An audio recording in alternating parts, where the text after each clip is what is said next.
오늘은 추수감사절 예배로 하나님 앞에 영광을 올려드립니다.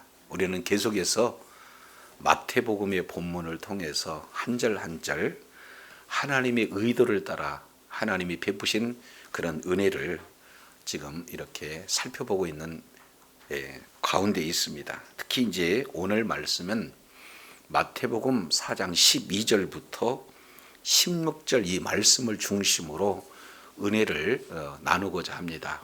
그러면 오늘 이 본문의 말씀과 그리고 추수감사절 예배와 상관성이 있느냐? 있습니다.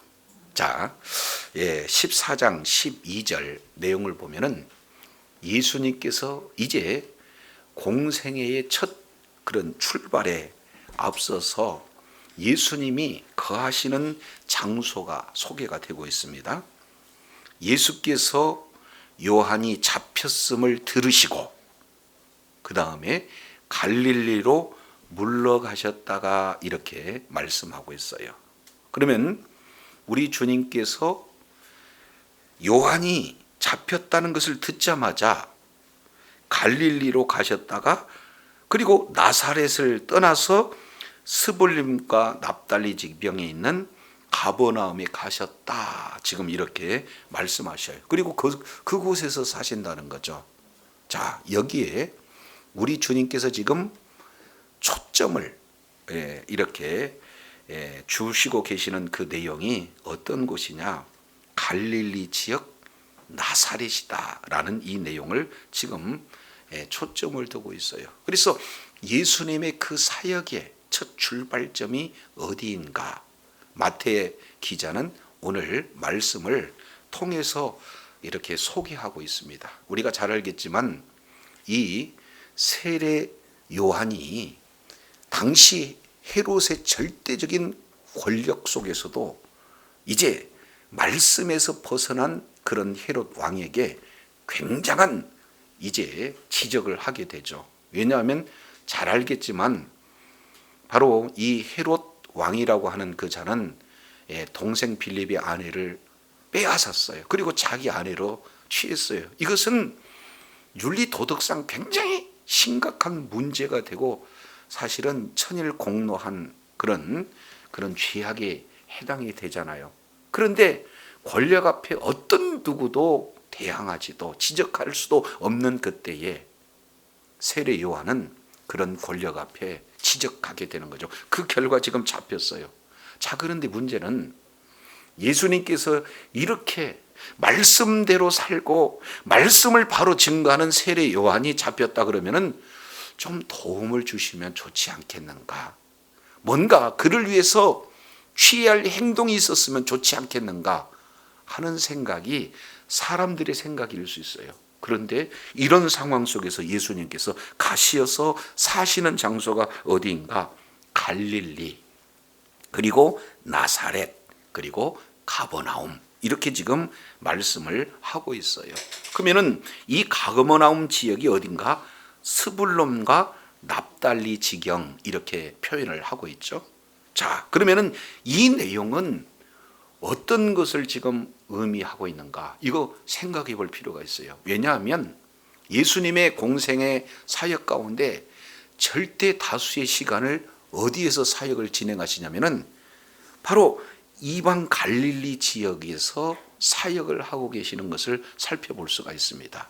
그러니까 첫 공생의 출발 지점도 갈릴리 나사렛에서 지금 출발하고 계시고, 그리고 사역의 모든 과정 속에서 가장 많은 시간 갈릴리 나사렛을 중심으로 사역을 진행을 하고 계셔요. 그리고 예수님께서 이제 예수님의 12 제자들에게 나는 말씀대로 죽지만 또 말씀대로 살아날 것을 제자들에게 말씀하시고, 이제 부활 후에 너희들과 만날 장소가 갈릴리에서 만나자. 이 내용은 마가복음 14장 그리고 요한복음 21장 여러 군데에 이제 갈릴리 나사렛에서 만나자 약속하신 거예요. 그리고 더 이제 성경에서 기록된 내용은 사도행전 1장 이 내용을 보면은 예수님께서 이제는 마가다락방에서 이제 성령 강림 사건 그 이전에 많은 이런 어떤 사람들이 이렇게 모여 있는 그런 상황 속에서 어떻게 우리 주님께서 마지막에 이제 너희는 유대를 떠나지 마라 하고 신신당부하시면서 이제 승천하신 그때 모두들 넉넉 하늘만 쳐다보고 있을 때 하늘에서 천사를 통해서 하신 말씀이 뭐예요? 너희 갈릴리 사람들아 어찌하여 하늘을 쳐다보느냐. 예수님은 너희 본 그대로 다시 오시리라 주님 말씀하고 있는 내용을 통해서도 보면은 거기에서 갈릴리 사람들아 이렇게 말씀을 하고 있는 것을 보게 돼요. 그만큼 예수님의 사역의 시작도 그리고 모든 공생의 전체 과정 속에서도 그리고 이제는 사역을 마치고 부활 승천한 그런 상황 속에서도 갈릴리 지금 지역이 계속해서 소개되고 있다 그 말이죠. 그러면은 왜 이처럼 예수님께서는 갈릴리 지역에 대해서 이렇게 집중적으로 소개를 하고 그렇게 사역을 했는가? 이 내용을 이사야 선지자는 딱 한마디로 정리합니다. 그게 오늘 마태복음 4장 14절에 이렇게 기록하고 있죠. 이는 선지자 이사야를 통해서 하신 말씀을 이루려 하심이라 이렇게 말씀하고 있어요. 그러니까 예수님의 사역지 이 모든 내용은 그냥 우연히 있는 게 아니라 이 내용은 하나님의 말씀을 성취하는 그런 내용임을 오늘 마태는 정확하게 보여주고 있다 그 말이죠. 자, 그러면은 이 속에서 말씀을 이뤘다는 그 의미가 무엇인가? 뒤에 이렇게 기록하고 있어요. 자, 15절 자세히 보세요. 스불론 땅과 납달리 땅과 요단강 저편 해변길과 그 다음에 이방의 갈릴리여 이렇게 말씀을 하고 있어요. 그러면은 스불론 납달리 그리고 요단 저편은 요단 동편 쪽에 그런 어떤 땅을 해변길을 말하고 있고 그리고 갈릴리 이렇게 표현하는데 여기서 갈릴리에다가 뭐라고 유독 기록을 하고 있느냐? 이방의 갈릴리다. 이 내용을 이사야 선지자가 이렇게 기록했다는 거예요. 근데 이게 성경 전체 맥락을 보면은 안 맞는 말씀이다 그 말이죠. 자, 왜 그러냐면 여호수아 19장 이 내용을 통해서 보면은 이제는 하나님께서 여호수아를 통해서 가나안 전쟁에 승리하게 하신 후에 이제는 이 가나안 땅을 12지파에게 이렇게 제비 뽑아 분배하잖아요. 그 중에 이 스불론 납달리 이 지역은 아셀 지파에게 주신 땅이다 그 말이죠. 자, 그런데 어떻게 이게 이방의 땅이 될 수가 있느냐? 이런 내용들을 우리가 이제 좀 심각하게 생각할 필요가 있죠. 자, 그래서 오늘 이 말씀을 이렇게 하시는 그 내용을 우리가 한번 찾아보도록 하겠습니다. 자, 우리 이사야서 9장 한번 보실까요? 이사야서 9장 1절 오늘 이 말씀이 이루어졌다 하는 그 내용과 지금 그 이루어졌다는 내용 속에서 주시고자 하는 하나님의 의도가 무엇인지 자 9장 1절 전에 고통하는 자에게 흑암이 없으리로다 이렇게 말씀하고 있어요. 그러면은 이제는 고통하는 자와 흑암을 지금 이렇게 표현을 하고 있어요. 자, 그런데 옛적에는 여호와께서 스불론 땅과 납달리 땅으로 뭐를 당하게 하셨더니 그랬습니까? 그렇습니다. 멸시를 당하게 하셨어요. 그러니까 스불론과 납달리 땅에 사는 사람들은 멸시를 당하고 그리고 그곳에서 사는 자들은 고통스러운 삶을 살았고 그 내용을 한마디로 표현하니까 흑암 가운데 있다 이런 내용을 말씀을 하고 있죠. 자, 그런데 후에는 전에는 멸시를 당하게 하던 땅이 후에는 해변길 그리고 요단 저편 이방의 갈릴리를 뭐게 하게 하였다 그랬습니까? 영화롭게. 그러니까 멸시당하던 땅이 영화롭게 이제 된 땅으로 완전히 뭐예요? 하나의 일대 큰 변화가 나타나는 거예요. 어떻게 하면 갑자기 이렇게 멸시받던 땅이 영화로운 땅이 되었을까? 고통받던 그들에게 어떻게 이제 이러한 놀라운 소망이 가득 찬 땅으로 변했을까? 그 이유를 2절에 기록하고 있습니다. 흑암에 행하던 백성이 큰 빛을 보았고, 두 번째, 사망의 그른진 땅에서 거하던 자들에게 뭐가 비춰졌어요? 빛이 비춰졌어요. 그래서 여기서 내용을 보면은 크게 두 가지, 큰 빛이, 그리고 빛이 이렇게 비춰졌다. 그리고 그 비춰진 그 빛을 그들이 보았다. 그러면 그 상황 속에서 3절입니다. 3절 내용을 보니까 주께서 이 나라를 창성하게 할 것이고 그 즐거움을 더하게 하셨으므로 추수하는 즐거움, 탈취물을 나눈 때의 즐거움 같이 그들이 주 앞에서 뭐 하게 한다는 거예요? 그렇습니다. 즐거워하게 한다. 그러니까 스불론 땅, 이 납달리 땅, 이런 자들에게 사실은 고통하는 그들, 흑암 가운데 행하던 그들, 사망의 그늘 가운데 행하던 그들에게 이제는 어두움이 거쳐지고 빛이 비춰짐으로 말미암아 그들 가운데는 이제 기쁨으로 충만했는데, 마치 이제는 농부가 추수했을 때 1년 중에 가장 기뻐하는 날은 추수하는 그런 기쁨, 그리고 전쟁터에 나가서 기쁘는 것은 이제 전쟁에서 승리하고 이 노획물들을 이제 다 이렇게 나눌 때의 그 기쁨과 견주어서 지금 이렇게 말씀을 하고 있는 것을 볼 수가 있어요. 그래서 스불론 땅, 납달리 땅, 이런 어떤 내용에 전과 후가 완전히 대비되지는 그런 내용을 지금 말씀을 하고 있습니다. 자, 그러면은 여기서 나타나는 그 빛이 어떤 내용인가? 이 부분은 이사야서 42장 6절 내용을 보면은 이방의 빛, 이렇게 말씀을 하고 있어요. 자, 이 내용을 조금 더 살펴보면은 스불론 땅과 납달리 땅이 왜 멸시를 당할 수밖에 없었는가? 그리고 거기에 빛이 비춰진 그 빛이 무엇인가를 우리가 조금 살펴봤을 때 거기에 나타난 기쁨, 거기에 나타난 즐거움은 우리가 잘 알 수 있게 되어진다라는 것을 보게 됩니다. 자, 스불론 납달리 땅은 지역으로 보면은 아셀 기업에게 제비 뽑힌 땅이 되겠죠. 그런데 그 땅 내용을 보면은 어디냐면은 지역적으로는 북쪽이 되어지는 거죠. 그리고 이 갈릴리 호수를 중심으로 있는 그 지역을 지금 이렇게 말씀을 하고 있는데, 여기는 어떤 내용이냐? 자, 열왕기하 15장 29절 내용을 보면은 이제 아수르 왕이 쳐들어왔을 때 지금 어디를 통해서 오느냐?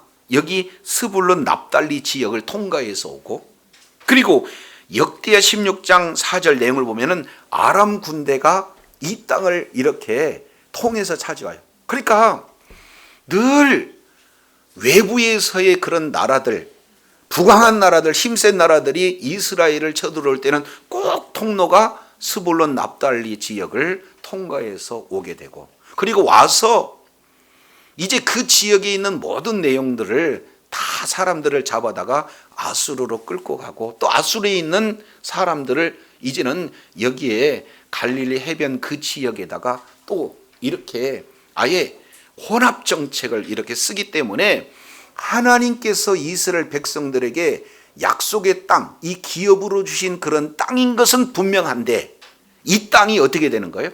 그렇게 외적으로부터 계속해서 이제 전쟁에 짓밟히고 수탈당하고 그리고 끌려가고, 그래서 정말로 눈물이 있는 그 지역, 그리고 고통이 있는 그 지역을 한마디로 이제 뭐라고 표현해요? 스불론 땅, 납달리 땅. 그래서 우리 주님은 한마디로 약속의 땅이지만 이방의 갈릴리다 이렇게 말씀을 하고 있어요. 자, 그런데 이 내용이 여기는 또 이 뭡니까? 하나의 구속사적인 그런 측면에서 굉장히 중요한 의미가 있습니다. 자, 왜 그러냐면요, 이 부분을 솔로몬 시대에 이 땅에 대한 내용을 어떻게 지금 보고 있는가, 이 부분을 우리가 조금 더 살펴볼 필요가 있어요. 자, 우리 열왕기상을 보겠습니다. 열왕기상 9장 내용을 보면은 이 갈릴리 땅 이 지변을 어떻게 평가하고 있는가를 자세히 볼 수 있어요. 열왕기상 9장 10절, 솔로몬이 두 집 곧 여호와의 전과 왕궁을 20년 만에 건축하기를 마치고 갈릴리 땅 성읍 20을 히람에게 주었으니, 왜 주었는가? 이는 두로 왕 히람이 솔로몬에게 그 온갖 소원대로 백향목과 잣나무와 금을 뭐예요? 제공하였기 때문이다. 자, 솔로몬의 큰 업적 중에 하나가 성전 건축 아니겠습니까? 근데 성전 건축 앞서 또 왕궁을 짓는데 무려 20년 기간이 걸렸어요. 도합 20년입니다. 여기에 막대한 이제 나무가 들어가고 또 여러 가지 치장할 수 있는 이런 은금들이 들어가는데, 이런 내용을 누가 제공을 했느냐? 히람이 주었다 그 말이죠. 자, 그런데 이 내용에 대한 하나의 공사 대금으로 이제 솔로몬이 주는 내용이 어떤 내용인가 잘 보세요. 12절, 히람이 두로에 와서 솔로몬이 자기에게 준 성읍을 보고 눈에 들지 아니하여, 이렇게 말씀하고 있어요. 뭐에 들지 않았다? 눈에 들지 않았습니다. 솔로몬이 지금 심각한 범죄를 지금 저지르고 있어요. 왜 그러느냐? 하나님은 아브라함에게 약속하시는 그런 땅이 적과 꿀이 흐르는 가나안 땅, 약속의 땅입니다. 그런데 그 가나안 땅의 지경을 여호수아 때 1차적으로 이제는 하나님이 약속하신 땅을 취하게 되고, 그리고 사무엘하 8장 이 내용을 통해서 보면은 다윗 왕이 아브라함에게 약속하신 온전한 가나안 땅을 이제 회복하는 그런 은혜가 있어요. 근데 그 아들 솔로몬이 하나님이 언약 백성에게 주신 그 땅을 자기 보기에 별로 이렇게 좋은 땅으로 여기지 않고 히람에게 이런 성전 공사와 왕궁 공사 짓는 하나의 공사 대금 형태로 땅을 그냥 거저 넘겨주는 거예요. 그래서 한 성읍 넘겨주고 두 성읍 넘겨주고 해서 무려 20개 성읍을 넘겨주었다. 이렇게 지금 말씀하고 있어요. 그래서 히람은 땅 준다 그러니까 기대하고 가서 봤는데 자기 눈에 들지 않습니다. 그래서 13절 그 땅의 평가를 이렇게 표현하고 있죠. 이르기를 나의 형이여 내게 주신 이 성읍들이 이러하뇨? 하면서 이름하여 무슨 땅이다 하였다? 가불 땅이라 하였으니 그 이름이 오늘까지 있으니라. 지금 이렇게 말씀하고 있어요. 자, 그러면 히람이 근 120달란트를 왕에 보냈는데 땅은 20개 성읍을 이렇게 주게 되었는데 그 표현이 눈에 들지 않는다 해서 가불 땅 이렇게 표현했는데, 이걸 히브리어 내용을 통해서 보면은 이 가불이라고 하는 이 내용은 없는 것과 마찬가지다. 전혀 기쁘지 아니하다라는 뜻이 가불이라고 이렇게 표현해요. 근데 그 가불은 뭡니까? 갈릴리 땅 성읍의 20 지역을 이렇게 표현을 하고 있어요. 그러니까 솔로몬이 봤을 때도 별로 이렇게 좋은 땅이 아니어서 공사 대금으로 준 땅이고, 또 받은 히람 입장에서 봤을 때는 받기는 받았는데 눈에 차지 않는 그런 땅이다 하여 갈릴리 땅. 근데 그 땅이 역사 속에서 봤더니 아수르가 쳐들어오는 그 길목이고 아람이 쳐들어오는 길목이고, 그리고 늘 전쟁이 끊기지 않을 뿐만 아니라 있는 그곳의 사람들이 수탈당하고 그리고 가족을 빼앗기고 적진의 포로로 끌려갈 수밖에 없는 그런 상황에 놓여 있기 때문에 이제 많은 사람들은 갈릴리 땅 그 주변에 있는 이제 스불론 납달리 모든 지역을 이름하여서 멸시를 받는 땅이다 이렇게 말씀을 하고 있어요. 이것이 지금까지 솔로몬 시대부터 지금까지 예수님 시대까지 내려왔는데 우리 주님의 사역의 현장이 어디서부터 출발하느냐, 이처럼 많은 사람들이 봤을 때 형편없다, 그리고 있는 그곳이 사실은 사는 것이 사는 것 같지 않는 고통이 있는 그런 장소다. 심한 경우에는 이사야서 9장 2절 내용을 보니까 세 가지로 표현하고 있어요. 흑암에 행하던 백성, 사망의 그늘에 있는 백성, 그리고 그곳에 지금 앉아있는 그런 백성, 이렇게 표현을 하고 있어요. 그러니까 한마디로 본다면 사람이 산 땅이 못 된다. 결국 죽음, 사망이 그늘진 그런 땅이다 이렇게 말씀을 하고 있습니다. 이것이 바로 이 세상에 예수님이 오시는 이 세상의 모습을 그대로 보여주고 있는 것을 이렇게 표현을 하고 있어요. 자, 에베소서 2장 1절 이하 내용을 보면은 예수를 믿지 않는 모든 사람들을 일컬어서 이제 죄와 허물로 죽었다 이런 표현을 하고 있어요. 그러니 우리는 사망 가운데 있는 그런 존재들이고 사망의 그늘 아래 있는 존재고 계속해서 사탄 마귀로부터 노략을 당하고 종노릇하고 그리고 이제는 질병으로 눈물을 흘릴 수밖에 없고 가난으로 눈물을 흘릴 수밖에 없고 아주 멸시천대를 받을 수밖에 없는 그런 상황에 놓인 모든 사람들의 모습을 한마디로 표현해서 이방의 갈릴리라 이렇게 지금 말씀을 하고 있습니다.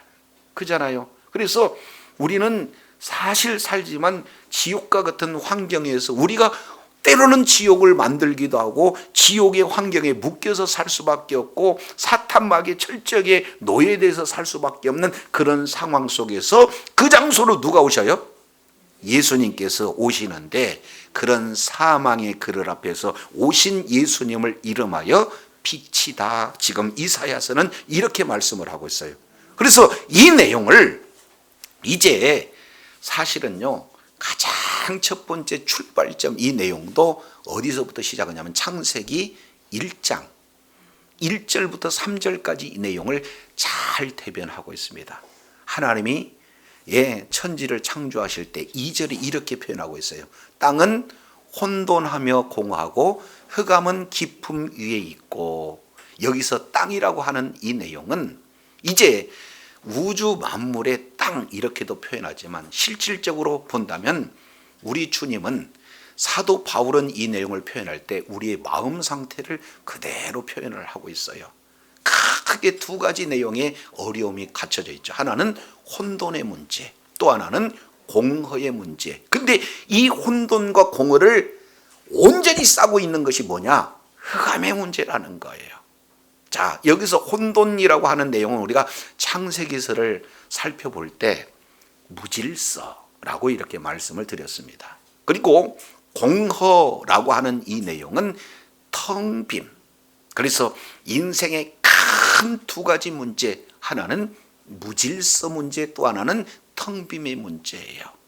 그래서 하나님의 형상과 하나님의 모양대로 이제 창조된 모든 인간들이 이제는 하나님의 형상이 깨져지게 되어지면 어떤 문제가 나타나냐? 텅 빈 문제, 또 하나는 무질서, 바로 혼돈의 문제가 봉착이 되어지는 거예요. 그래서 이서 무질서라고 하는 이 내용은 국가에도 질서가 있고 교회에도 질서가 있고 회사에도 질서가 있고 가정에도 질서가 있어요. 심한 경우는 우리 육체에게도 뭐가요? 질서가 있는 거예요. 질병은 질서가 깨지는 거고, 그렇지 않습니까? 그런데 이러한 무질서를 어떻게 질서 있게 되느냐? 질서를 찾는다는 건 건강을 되찾는 거고, 질서를 찾는다는 것은 하나님의 형상을 되찾는 그런 어떤 내용이 아니겠습니까? 두 번째 내용을 통해서 보면 텅 빔, 그 속에 채워지지 비춰지지 않는 것에 대한 텅빔. 그래서 거기에 많은 사람들은 물질을 채우면 행복하겠지, 거기에 많은 명예를 채우면 행복하겠지, 거기에 뭔가 행복을 채우려고 노력하는 그런 많은 사람들이 있어요. 근데 그것 누구나 채울 수가 없어요. 왜 그렇습니까?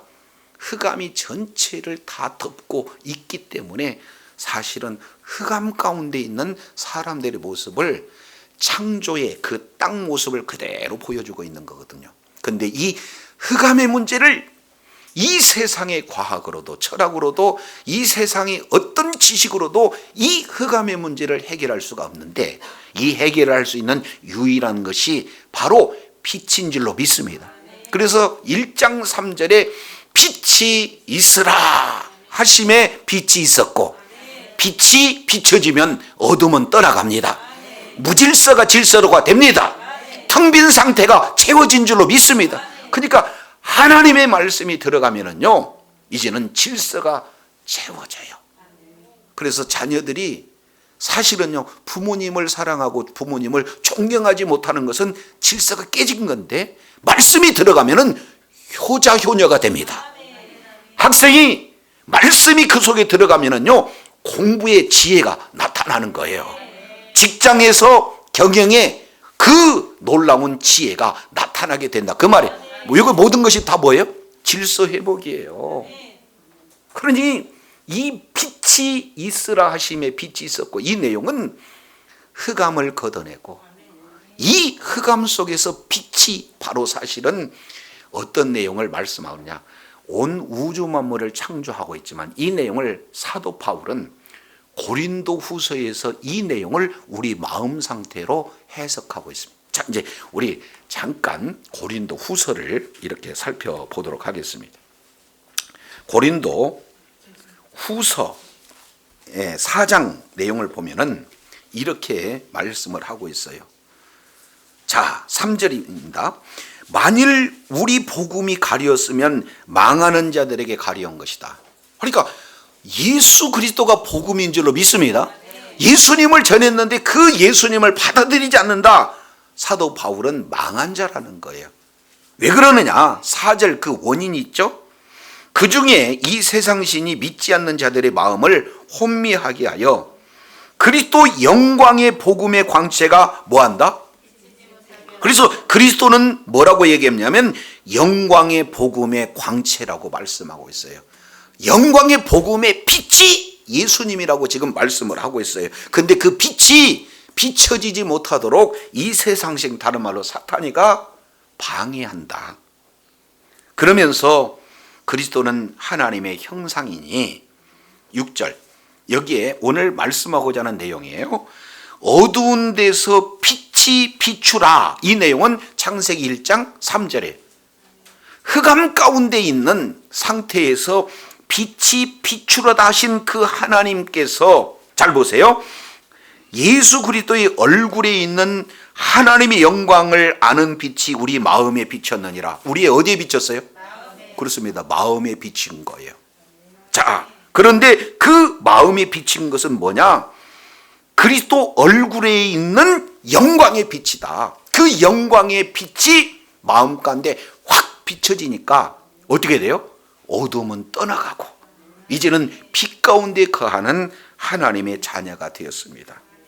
이것을 성경은 이렇게 지금 말씀을 하고 있어요. 그래서 우리가 이 보배를 질그릇에 가졌으니, 7절 이렇게 말씀하고 있어요. 우리의 육신은 비록 연약하고 우리의 육신은 모든 것을 다 갖추지 못했다 할지라도 그 영광이 빛이 우리 마음 가운데 있으면 우리 하나님은 우리를 한 사람 한 사람을 어떤 자로 여기느냐? 보배로운 자로 지금 이렇게 말씀을 하고 있어요. 그렇지 않습니까? 자, 그래서 창세기 1장 2절 3절 이제 가장 먼저 천지 우주 만물을 창조하실 때 선언하는 이 메시지가 바로 빛에 대한 내용이고, 이 빛을 사도 바울은 오늘 해석하기를 우리 마음 상태가 어둠 흑암 가운데 있었는데 빛이 비춰졌다. 그리고 그 비춰진 그 빛을 받아들인 그런 자는 보배로운 그런 어떤 존재다라는 사실을 말씀하고 있어요. 왜 그래요? 하나님의 형상이 깨졌는데 그 형상이 회복되었기 때문에 그렇다라는 사실을 이렇게 말씀을 하고 있어요. 그래서 이 내용을 예수님은 요한복음 1장 3절 4절에 예수님께서 이렇게 표현을 하고 계세요. 말씀이 없이는, 그가 없이는 이 세상 어떤 것도 이렇게 창조된 내용이 없다. 그러면서 요한복음 1장에 이렇게 말씀을 하고 있는 것은 이렇게 표현합니다. 만물이 그로 말미암아 지은 바 됐으니 지은 것이 하나도 그가 없이 된 것은 없느니라. 그 안에 생명이 있었으니 이 생명은 사람들의 뭐예요? 빛. 그러니까 빛은 곧 생명이고 생명은 곧 빛이다. 이렇게 말씀을 하고 있죠. 그래서 어둠 가운데 빛이 있으리라 하시는 그 빛이 생명인 줄로 믿습니다. 그 생명을 이제 뭐라고 표현하는가? 1장 9절에 참빛 곧 세상에 와서 각 사람에게 비치는 빛이다. 이렇게 지금 말씀을 하고 있는 것을 보게 되어져요. 자, 그런데 이제 각 사람에게 이 빛이 비춰지는 이런 어떤 내용을 지금 이렇게 표현하고 있습니다. 그러니까 복음이 비춰져요. 말씀이 비춰져요. 말씀이 10년 가운데 비치면 어둠이 떠나갑니다. 그 빛이 생명입니다. 지금 우리 주님께서 말씀을 하고 있어요. 그래서 자, 이제 정리를 하게 되면은 갈릴리 지역, 그 나사렛, 그 갈릴리 지역, 이 가버나움 지역, 스불론과 납달리 지역, 이 내용은 역사적인 큰 관점에 비해서 외부의 침략자가 이렇게 들어오는 침략의 통로가 되어지고, 그러다 보니까 슬픔이 있는 곳, 눈물이 있는 곳, 약탈이 있는 곳, 그래서 결국에는 사망의 그늘 가운데 앉아있을 수밖에 없는 그런 멸시당하는 그런 땅, 이 내용을 세상을 말씀을 하고 있고, 또 예수님을 떠난 모든 사람들의 상태를 이렇게 표현하고 있어요. 그래서 우리 주님께서는 아주 영화로운 곳, 그리고 당시 가장 이를테면 정치적, 경제적, 종교적으로 중심지가 되어지는 이제 유다, 예루살렘, 이 내용에서 그 사역의 출발점이 이루어지는 것이 아니라 어떻게 해요? 이렇게 낳고 천하고 멸시받고 흑암 가운데 있는 그곳에서 우리 주님이 찾아오신 것이 이제는 이방 갈릴리에게 아주 멸시당하는 그곳에서 빛이 비춰줌으로 거기에 이제는 생명의 빛이 보여지게 되어지고, 그로 말미암아 예수님으로 마치 농부가 추수 때 이제 결실을 통해서 기쁨을 얻으시지, 전쟁에서 승리하고 탈취물을 얻는 놀라운 기쁨이 있는 그런 영화로운 땅으로 완전히 변화가 되어질 줄로 믿습니다. 이걸 오늘 본문은 말씀을 하고 있어요. 그래서 이제 사도 바울은 고린도전서 1장 26절 이 내용을 보면은 뭐라고 표현하고 있냐면, 사람들을 이렇게 찾으실 때 세 가지로 이렇게 표현을 하고 있어요. 그 내용 같은 경우는 보면은요, 미련한 자를 택해서 뭐예요? 지혜로운 자를 부끄럽게 하고, 멸시천대를 받는 그런 자들을 들어서서 있는 자들을 뭐예요? 부끄럽게 하고, 없는 자를 들어서서 있는 자를 부끄럽게 하시는 분이 바로 주님인 줄로 믿습니다. 왜 그렇습니까? 흑암 가운데 있는 그런 자들에게 뭐가 비춰진 거예요? 빛이 비춰진 거예요. 그래서 예수님의 그 빛은요, 생명으로 인도하는 빛이요, 진리 가운데로 인도하는 빛이요, 어둠을 완전히 물리치고 참빛 가운데 인도하는 그 빛이 바로 우리 주님께서 이렇게 빛이 되신다라는 사실을 보여주고 계셔요. 자, 그러면은 오늘 이제 본문 한번 보겠습니다. 우리가 배경은 우리 이제 살펴봤어요. 본문 내용을 통해서 보니까 마태복음 4장 12절, 이제 예수님께서 사역의 첫 시작점이 어디가 되는 거예요? 갈릴리 지역이다. 그리고 스불론과 납달리 지역이다. 가버나움 지역이다. 이것을 15절에는 스불론 땅, 납달리 땅, 요단강 저편 해변길 이방의 갈릴리, 왜 여기 오시는가 라는 사실을 봤어요. 그게 16절 흑암에 앉은 백성들이 큰 빛을 보았고 사망의 땅과 그늘에 앉은 자들에게 빛을 비췄다, 지금 이렇게 말씀을 하고 있습니다. 이것을 생명의 빛이라고 얘기하고, 그리고 이 빛이 이제는 많은 사람들에게 비춰졌다. 그리고 그 빛을 영접하는 자에게는 하나님의 자녀가 되는 권세가 주어지는 줄로 믿습니다. 그런데 이 빛이 이제 구약 성경에서 그대로 비춰지고 신약 성경에서 그대로 비춰지는데 그것을 직접 경험하는 사람이 있습니다. 그 내용을 통해서 보면은 구약 성경 출애굽기 34장 이 내용을 통해서 보면은 이제 하나님의 영광의 빛으로 가득한 장소가 시내 산, 바로 정상에서 그 영원한 빛 가운데 모세가 들어가서 하나님의 말씀을 받아요. 근데 문제는 하나님의 말씀을 받는 그 상황 속에서 이스라엘 백성들은 이제 이 시내산 아래에서 어떤 죄악을 범합니까? 송아지를 만들어서 우상 숭배를 진행해요. 그래서 하나님께 받은 돌판을 뭐예요? 깨트려 버립니다. 언약이 깨트려져요. 이제는 우상 숭배에 따라 이제 그 죄로 말미암아 모두들 다 죽은 그런 어떤 상황 속에서 이제는 모세의 중보 기도를 통해서 우리 하나님께서 다시 언약을 세워주시는 그런 장면이 34장에 기록되고 있는데, 그 말씀을 받았을 때 모세의 얼굴은 이스라엘 백성들이 감히 접근할 수 없는 영화로운 그런 광채가 빛났다라고 성경은 말씀을 하고 있어요. 뭘 받을 때?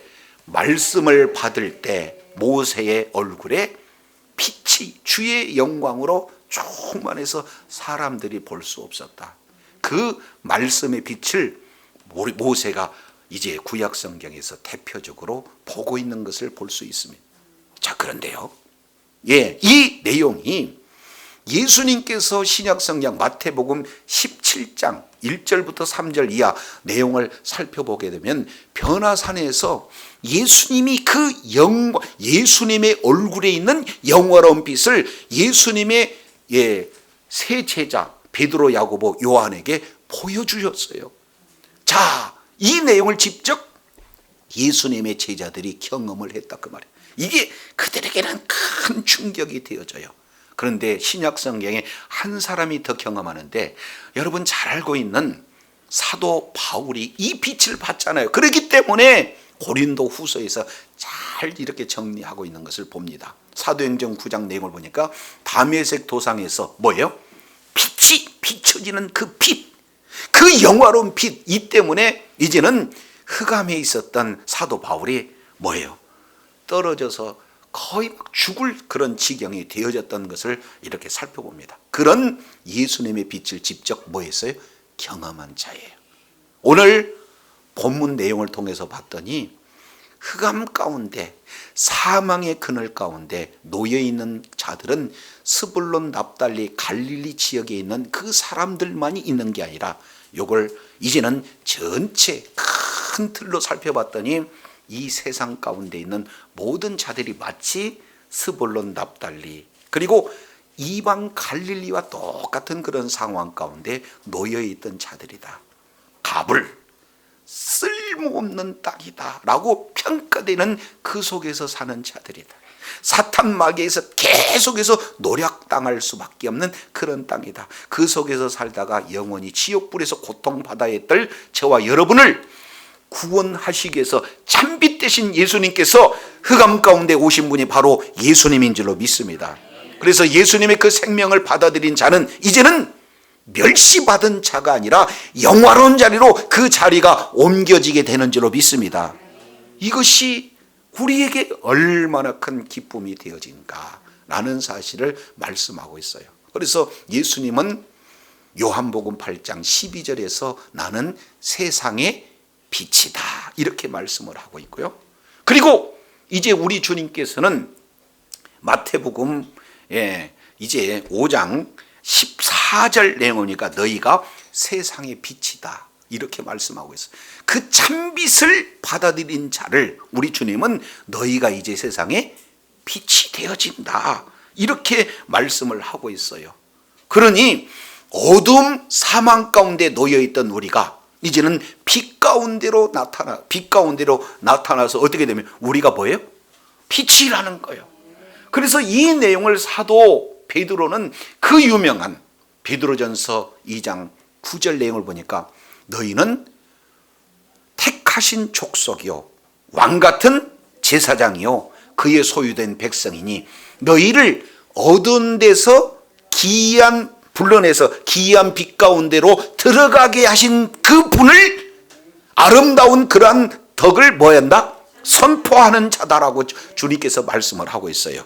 저와 여러분은 흑암에서 빛 가운데로 자리가 옮겨진 자인 줄로 믿습니다.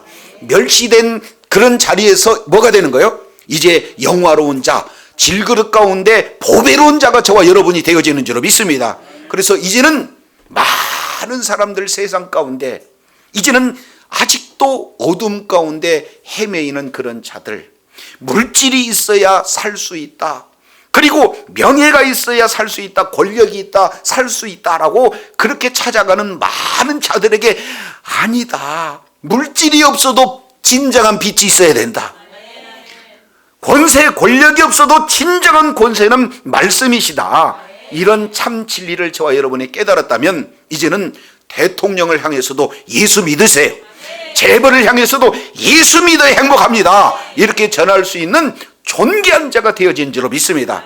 세상에 살 때는 돈이 없어서 멸시받아요. 몸이 약하다고 멸시받을 수도 있고요, 못 배웠다고 멸시를 받을 수 있어요. 그러나 예수 생명이 있으면 이제는 아닙니다. 세상을 향해서 예수 믿어야 구원받습니다. 존귀한 자로 살아가게 될 줄로 믿습니다. 이것이 우리 주님이 원하시는 참 열매예요.